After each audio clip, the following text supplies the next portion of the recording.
Norm received his Bachelor of Science in Chemistry at UC Berkeley and a PhD in Chemistry at UCLA. Without further delay, I will turn things over to Norm. Our agenda today, we're going to talk about briefly why a strong quality culture is important.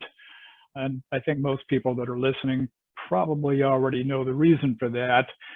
What do we mean when we're talking about a strong quality culture? Because if I'm going to manage this process, I need to have objective measures. Otherwise, it starts to become very difficult. And so we need to talk about how would you go about defining in objective terms what a strong quality culture is. And then how do you get there, and what do you get when you get there? And this image here that you see kind of represents the journey, and somebody who's anticipating going on this journey, particularly the decision maker that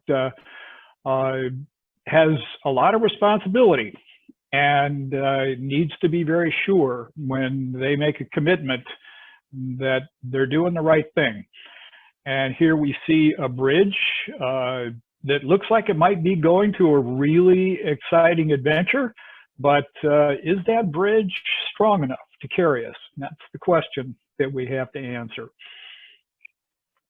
So when we're in business, one thing that we need to talk about is profitability. If we're not profitable, we are not going to be in business for very long. I don't care how good our product is, we need to make money. And in the FDA compliance world, that means that we have to comply with GMPs. And this is kind of a simple process here. First thing that we have to do, we have to learn GMPs, and we have to, and that's pretty easy, lots of ways to learn GMPs. Then we have to write standard operational procedures, and we have to train our people how to do that. Now that's a lot of work. It's drudgery, but it's fairly straightforward to do it. You put everything into a hopper and turn the crank, and if you work hard enough, you get through it. The difficult part is what comes next. How do you get everybody to comply with those SOPs at virtually 100% level every day, every shift, every batch? Because if you're not virtually perfect, you end up with so many deviations, so many OOSs, that trying to correct all those things can break the bank. And many companies find themselves in that situation. So here we are, where many companies are finding themselves confronted with this third step. So maybe you're in this situation. You've written all the SOPs that you need to write, or at least most of them. You've got your master manufacturing records completed. You've set your specifications. You got all the employees trained. But how do you get 100% compliance? Because that's what you have to be at. Because when you have an error, we all know that an error, or like an out of specification result, costs money. Sure, we see that in our cost reports. Scrap costs money. Rework costs time and money. But really, that's just the tip of the iceberg. Most of the costs are not something that show up in a cost report. And in my years in production management, I saw lots of cost reports. And if we had a problem with a batch, you could easily see some of the cost. If there was scrap or rework associated with it, we could associate it with a particular batch. But what about all the other costs that are associated with a process that is not reliable? And these are costs that are difficult to point to, but they're nevertheless real. So that would be like just in case inventory. That's all that extra inventory that you have to keep around because your supply chain is not reliable. And that's the cost, of course, of the inventory itself, but all the warehouse to store it in, all the inventory. And what happens when we do have a scrap batch or a batch that needs to get reworked? What about that person that's on the phone calling up raw material suppliers to rush in new raw materials? Where does that cost show up on a cost report? And what about the cost of an irate customer who's not getting their delivery on time? And what if we just totally alienate that customer and we have to go out and buy a new customer? How much does that cost? So those costs are very real, but they're difficult to pinpoint. So how do you get everybody to follow GMPs or GLPs 100% of the time? Our processes are complex. One small error can, out of the thousands of things that need to be done right in order to get a batch to be released, one small error can hold things up. And our employees are busy. They're multitasking out there. They're getting pulled in a bunch of different directions, and it makes it kind of difficult to make them focus. I mean, this was my experience when I got into production management. Hey, you give somebody a procedure. The procedure spells everything out. Just follow the steps. And yet they didn't do it. Why didn't you do it right? And of course, they've got a million excuses. And as a manager, you can drive yourself nuts trying to pin people down on all these different excuses. But we'd like to do a little survey right now and see what you think. And here's the survey question. Are you in a situation where you feel that you have a pretty good set of SOPs in place, but you're struggling to get your employees to comply with your SOPs? So folks, we'll give you just a minute to fill out this survey. And I'll give you a little heads up when we're going to close it, and then we can see how things turned out.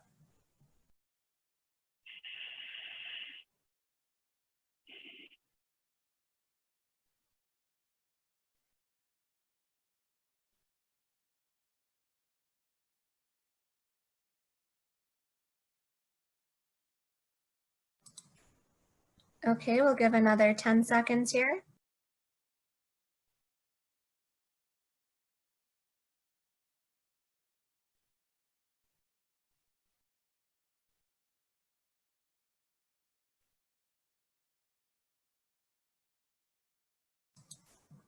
And there are results, about half and half. Yeah, well, kind of a small group here, but yeah, what we find is that most people are struggling with this, and so I think we're good there.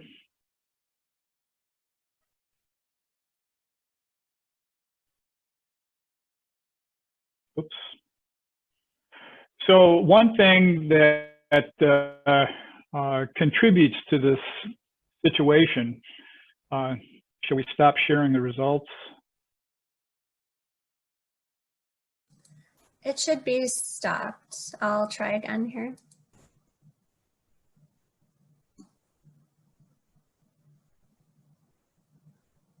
Is it off the screen?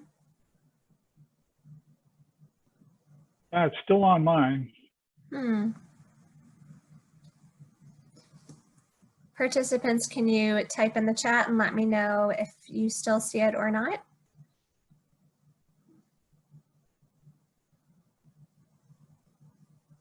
No, it's gone for the participants. Okay. So one of the issues that we have in our industry is that most of our managers are technically oriented, and they have to be if you're going to run a plant or a business where you're making dietary supplements. It's going to be a requirement that the people understand the processes from a technical point of view, and they understand how equipment works, how the components work, the technology of mixing them together and packaging them. Everything comes to a screeching halt if the managers are not able to administer that activity. What we typically are not when we're managing these kind of operations, we're typically not charismatic leaders. We're not the kind of people that can stand up in front of a group of human beings and motivate them just by talking to them. And so believe me, I've tried, it didn't work. And so that, you know, there's a few people, 1 in a million people can do that, but not very many, and particularly not many engineers and scientists. So I think that's one thing that we need to admit to ourselves in the beginning. And so we need help. We need some kind of assistance. And one thing that in our experience as consultants in this industry, we see a lot of companies, and the vast majorities of companies are struggling with that third step to get compliance 100% of the time. But there are a few companies out there that are doing a great job. And when you go visit those companies, it's a little bit frustrating as a consultant. You ask the employees, how did you guys get to be so good? And the employees don't seem to know. It's like asking a fish what kind of water they're swimming in. And after doing a lot of thought about this, what we discovered is that these people actually have committed an awful lot of quality compliance as a habit. They're doing it almost without thinking about it. And an example of that would be, and maybe you've got this habit, I know that after years and years in the industry, it's almost difficult for me to sign my name without dating it at the same time. Even when I'm doing completely something that is non-related to regulatory, I automatically put the date in there without thinking about it. So what we're talking about here with positive compliance is something like that. Think about that process on steroids. And that's what you see in these really compliant facilities. People are not rushing around, and yet they're getting things done with amazing speed.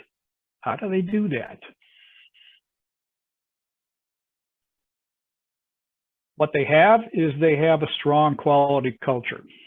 And here's a definition. It's a definition of strong quality culture.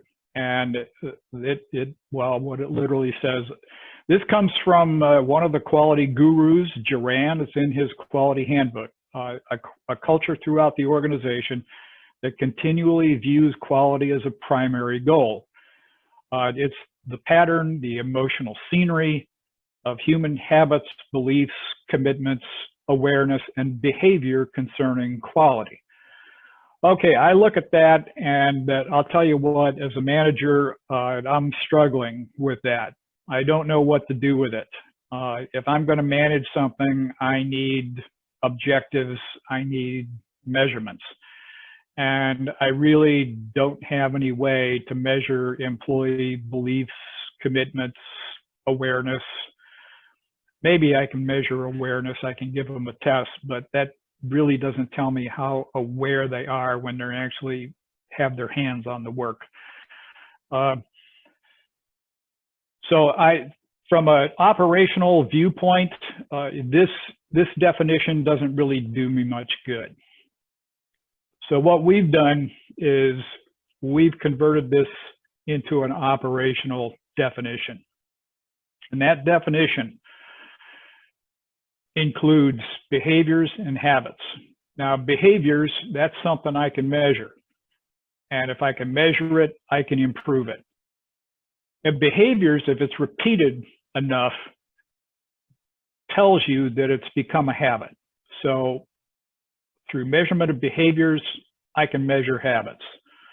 So that is our operational definition of quality. What kind of behaviors are we seeing out there? And if we can ingrain that as a habit, then we've got a very powerful tool for compliance. Why are habits so important?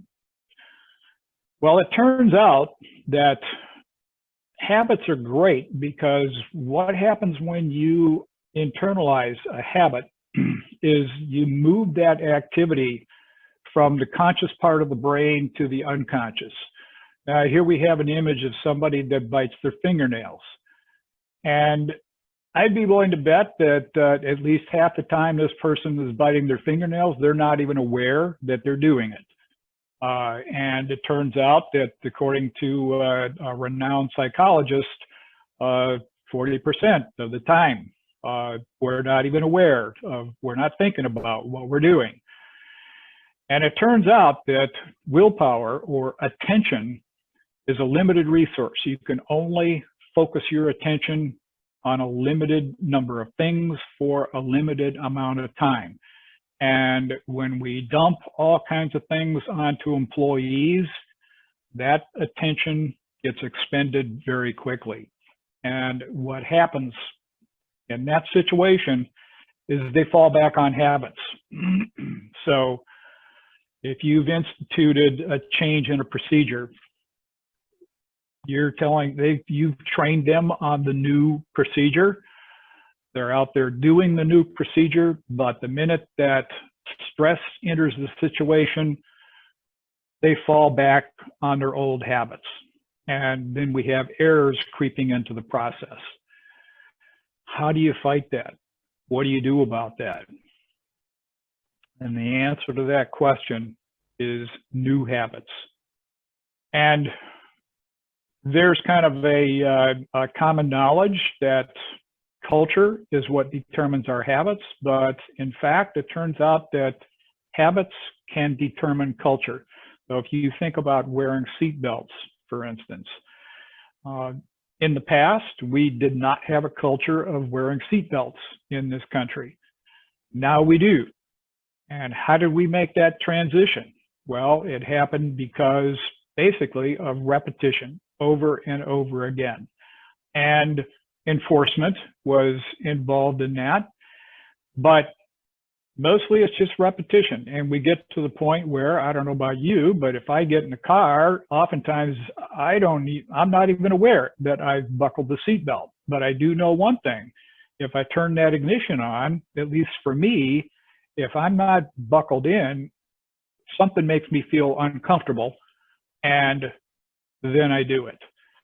So now we have a culture where people wear seatbelts.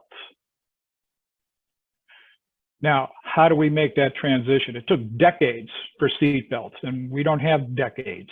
We've got to do something soon. And we have bad habits. How do we change those habits? How do we do it in a reasonable amount of time? And what's going to motivate our employees to do that? Well, one thing we could do, we could stand over them with a whip and make sure they do it. But it turns out that we don't have time for that. Our managers are already spread thin. And if they use the whip that often, number one, they'll lose their employees, but also, hey, your arm gets tired. So we need to find another way. And the way that works best is to motivate those employees. Now, motivation is something that has been studied in great detail, most especially by Frederick Hertzberg. And he wrote an article in the Harvard, well, he's written many articles, but one that's really good that I highly recommend is from the Harvard Business Review.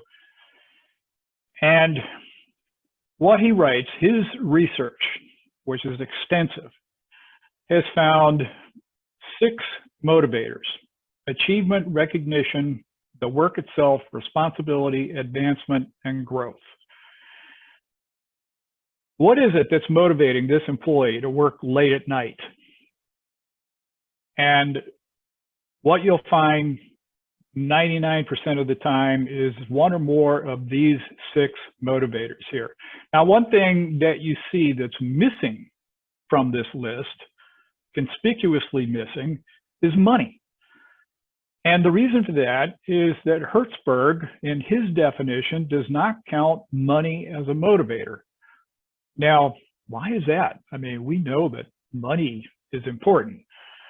And he's not saying it's not important, not at all.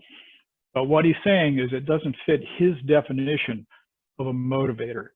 And his definition of a motivator is something that becomes an internal motor within the employee that just runs. You hear about football players that are said to be a high motor person. That is a highly motivated individual. And that's an internal motor that works inside the employee, and it just runs. It doesn't need fuel, basically. The thing about money is that in his research, what he found is that that money is certainly a powerful influence on the behavior of the employees. The thing about money is if you're going to try to get higher performance from an employee by using money, you have to keep feeding money in. So that does not fit Hertzberg's definition of a motivator, because you have to keep feeding it. And what he says too is that money is although it's not a motivator in his terminology, it can be a powerful demotivator. So if somebody is not getting what they feel to be equitable pay for the work that they do, they can really be turned off. But it turns out that once they have equitable pay, additional money does not motivate them unless you just keep feeding more money in. Well, that could become expensive. But let's take a look at the items that he says really are motivators. And we're going to focus going forward on the top 2 here, achievement and recognition, because we're going to use those 2 to motivate our employees. Okay, how do we do that? Well, first of all, let's take a look at what we're doing now. One of the improvement mechanisms that we have to have in place in our plants and in our facilities is CAPA, or what in the dietary supplement world is called a material review. And in that process, or in our, let's say, a manufacturing process, for instance, we have inputs, we have the process itself, and we have outputs. And if there's an error in the output, then we have to apply corrective action. The problem with that, and we have to do it, it's the law. The problem with that is that oftentimes when an error occurs and we go out and investigate it, the employees that happen to be involved in the process will frequently feel that they're being blamed for the error that occurred. And unless you're really careful, the result of this process can be a blame the operator type of culture. When that happens, the employees become defensive.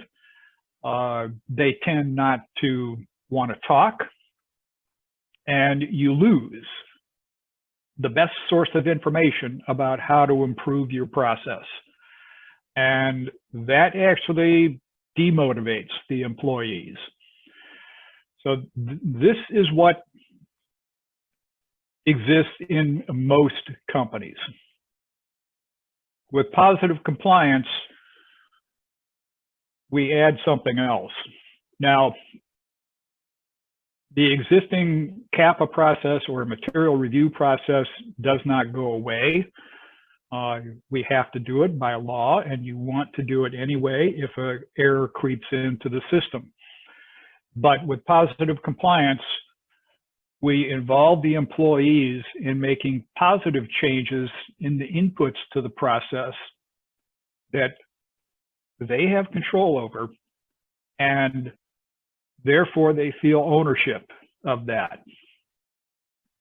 So, and that reduces the number of errors.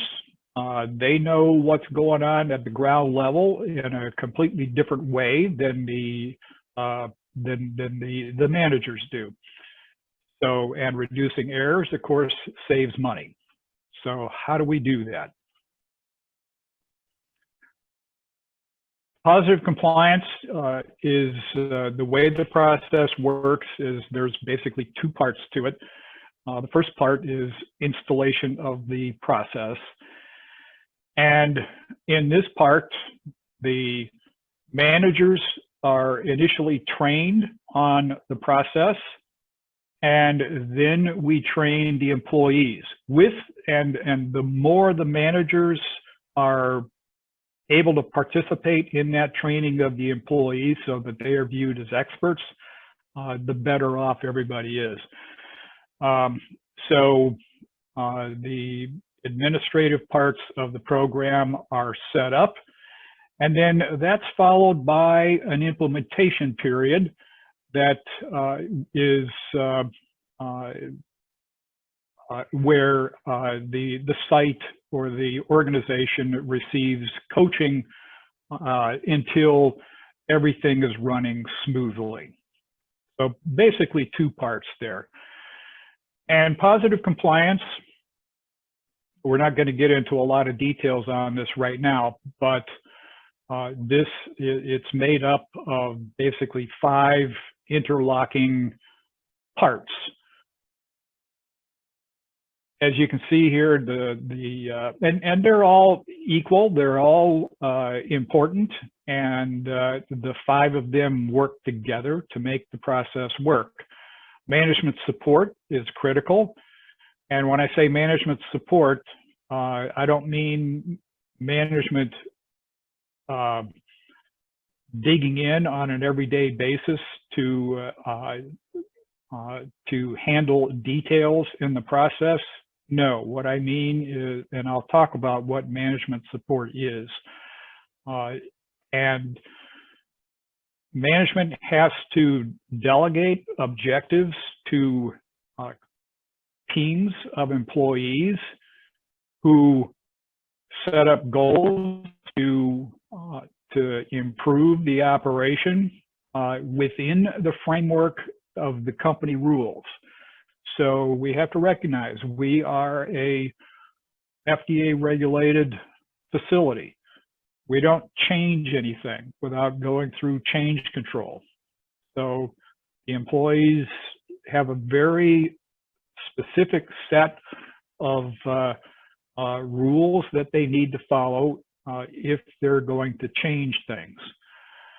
But the fact that they're working as teams enhances peer-to-peer help, and that helps them to reduce errors.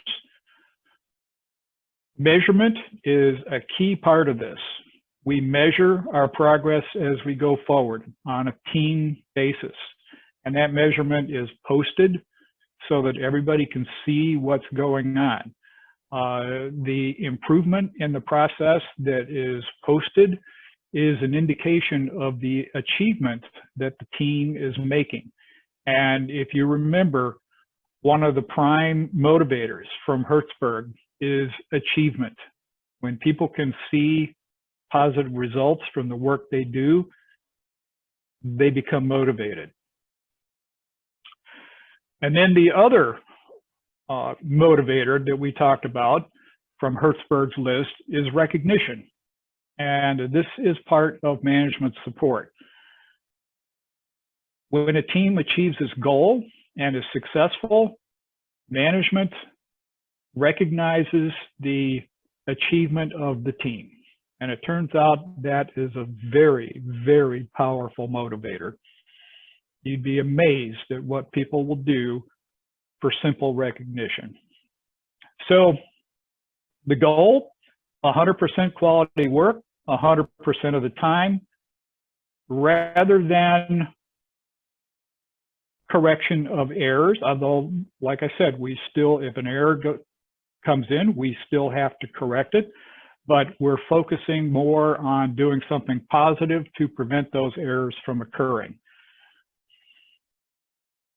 And the employees then, since they set objectives for improvement, then they can control, and we have to give them a certain amount, calculated amount of control, so that they can feel ownership of the process.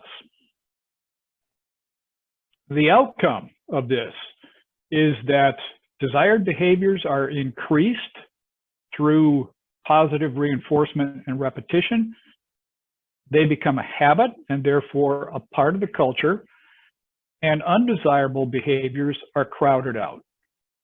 And I'll tell you what, it's pretty amazing what habits and muscle memory can do. My brother-in-law, who's a professional pianist, told me one time that a really top-notch concert pianist, when they get going, they're hitting 30 notes per second with that piano. And I can find that hard to believe, but he absolutely insists that that is true. 30 notes per second. That's amazing what muscle memory can do. And it's amazing what people in dietary supplement facilities can do when these behaviors become ingrained as habits. It's amazing what kind of speed can develop in those situations. So how do we do this? The first thing that has to happen is top management. Nothing goes anywhere without top management support. So top management has to buy into this and support it. It doesn't mean that they're out there digging with everybody else on a daily basis. Typically, this process requires about an hour per week per employee, and that includes the managers. You have to develop a rollout plan. No project works well without a plan. You need to figure out what the end state is going to look like. And so that means SMART goals: specific, measurable, attainable, relevant, time-bound. We say, okay, what do we want this place to look like when we're at the point we want to be?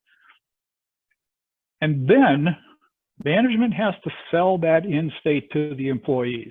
This can be sometimes difficult for some managers who are used to simply dictating. But the point of this is we want to motivate the employees. So this means management has to communicate with the employees and say, okay, this is where we are right now, but this is where we need to be. And and here are the reasons why. This is how, if we embark on this, this is how it's going to benefit you. And the management needs to put that into clear terms for the employees in ways that they can understand. So that might be in terms of job security, maybe bonuses. I don't know. So measurements are the key. And so management needs to figure out metrics for the entire organization. What are we trying to achieve as an organization? And present that to the employees. So the kind of metrics that are typical, and this is certainly not an exclusive list, it's going to depend tremendously on the individual organization. But some of the ones that we suggest, first pass quality yield. What is that? First pass quality yield has got two components to it. One component would be the percentage of batches of product made that meet all of their testing specifications the first time through. And in addition to that, all the paperwork associated with that batch is perfect. In other words, we have none of the situations that you see over here on the right where somebody's left a blank on a batch production record. But it turns out that's pretty hard to do. But it's also, once you achieve it, boy, you can save a lot of money. Some other metrics, percent of CAPAs verified effective. So one of the things that we have to do when we have a material review or a CAPA, we need to verify that our corrective action really worked. And the higher this number, the better. Percent of CAPAs open past target. So typically we put a target date in when we want this CAPA to be closed out. And so this one, we want a low number. So these things really translate into money in the bank, which is the ultimate goal, right? But one thing, and it's true, profit is the ultimate goal. That's why we're in business. But turns out that trying to run a company simply by looking at profit doesn't really work very well. Profit is a trailing indicator. It tells you how you were doing last year or last quarter. Trying to drive a company by simply looking at profitability, it's like driving by looking in the rearview mirror. It really doesn't work. But these other metrics that we talked about here are more concurrent, and it tells you where you are right now, and it's a better way to drive a company. So what is the process? If you're thinking about embarking on this, first thing that has to happen, top management has to accept the challenge. They need to support the operation. So we remember that bridge that I showed you in the beginning. Top management has to accept the challenge to go on an adventure. Then the employees are trained. The employees are divided up into typically the normal teams that they have already. Those teams look at the overall goals of the facility and they develop their own goals to support the overall organization goals. And their progress toward those goals is measured. So they have to measure their activities. And of course, the employees are developing these goals, so we're getting input from the employees. These should be small projects with milestones that are achievable in a limited amount of time, like in weeks, so that they can feel the achievement as they're going forward. And typically these are things like, are people wearing their PPE properly every time? And like one of the teams that we had simply said, well, we noticed that people aren't wearing PPE properly all the time, and so we're simply going to decide to enter the clean room in pairs, and we're going to inspect each other before we go in. And they started measuring the level of compliance with that. And they assigned it to themselves.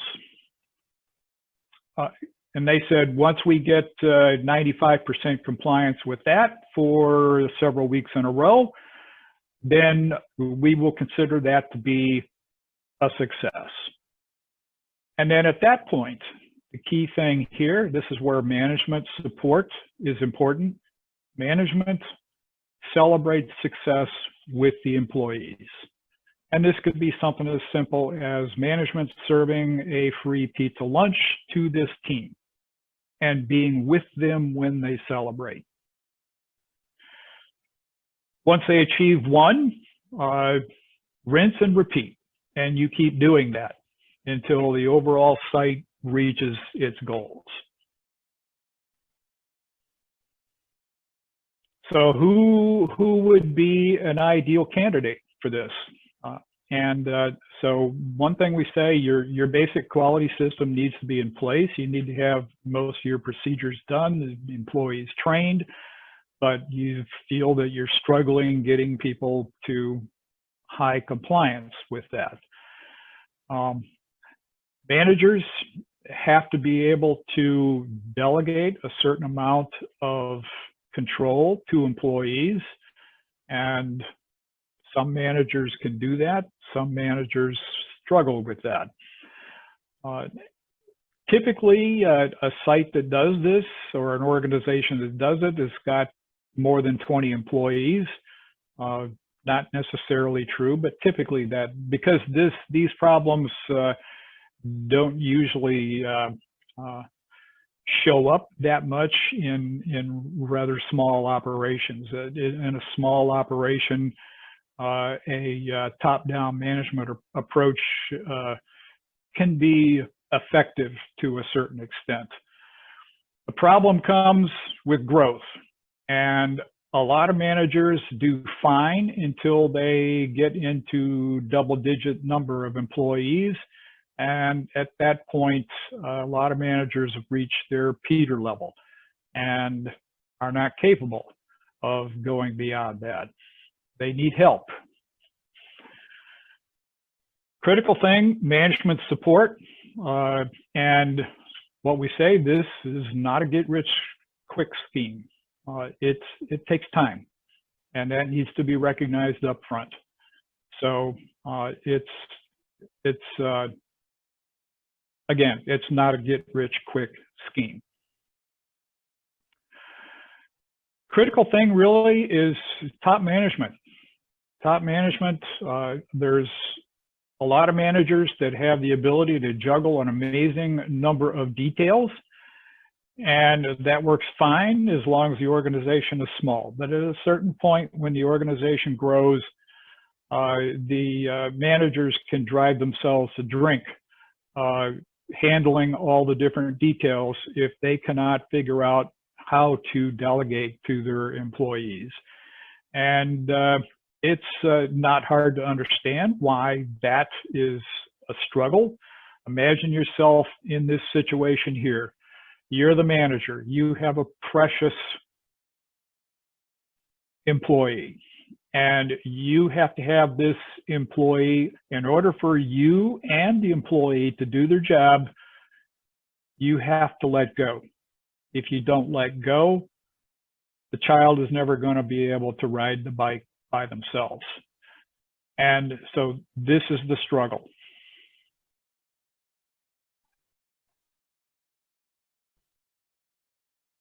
Does it work? Yes. Answer is it does work.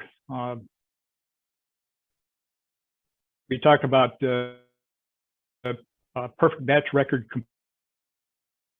completion in one organization. It improved from 70% to 90%.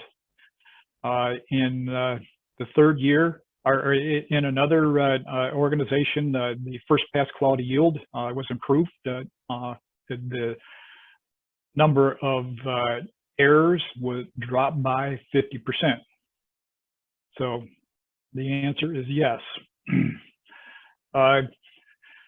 So here is a chart of the perfect batch record completion. This is what it looked like over that period of time. This is the real world. Everything doesn't work perfectly. And there were definitely some glitches, but you can see the overall trend. And then the bottom line, does it make money?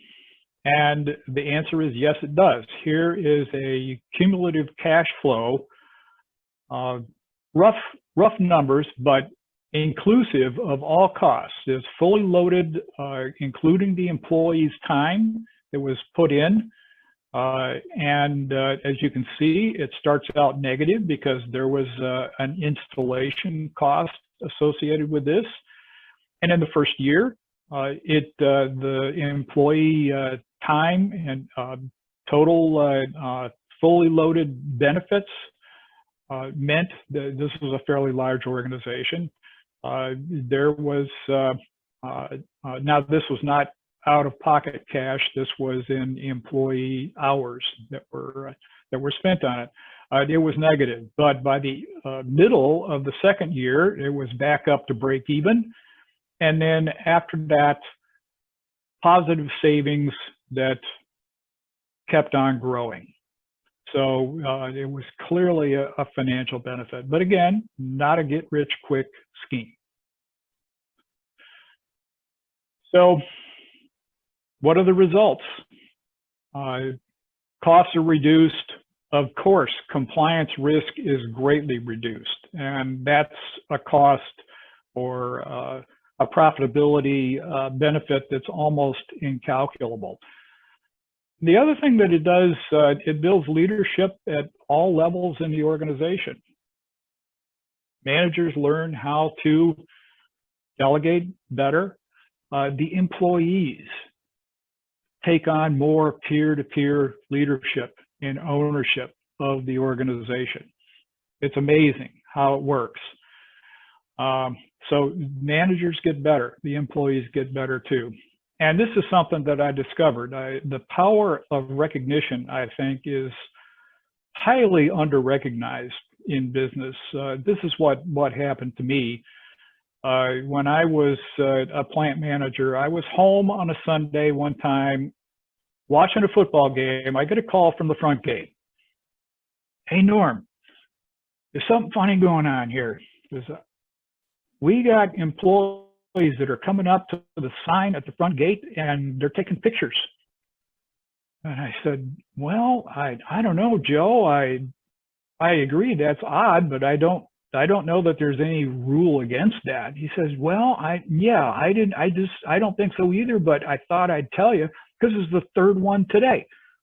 So we didn't operate most of the plant on weekends. So these people were coming in from their homes on the off day. Well, I said, well, okay, I'll look at it when I come in on Monday. So I'm driving into the site on Monday morning, and I drive past the sign at the front gate, and I had forgotten that we had put underneath the sign, we had put one of those electronic crawly signs where you can put slogans or information.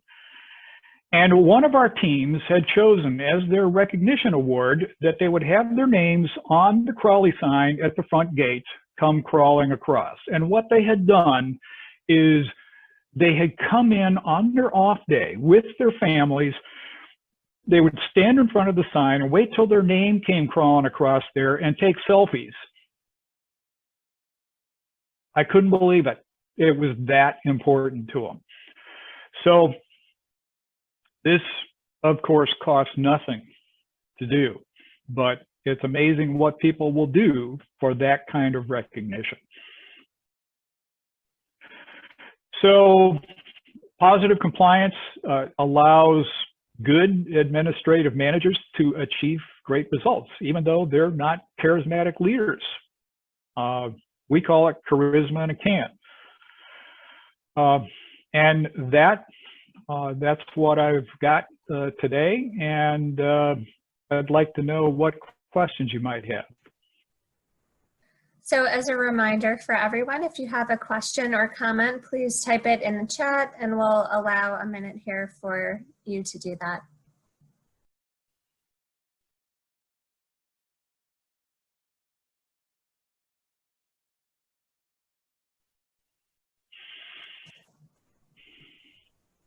All right, well, thank you, Norm. This was very helpful. Certainly culture change is one of the most daunting challenges a manager can be presented with. So I think you have a very important, useful approach here.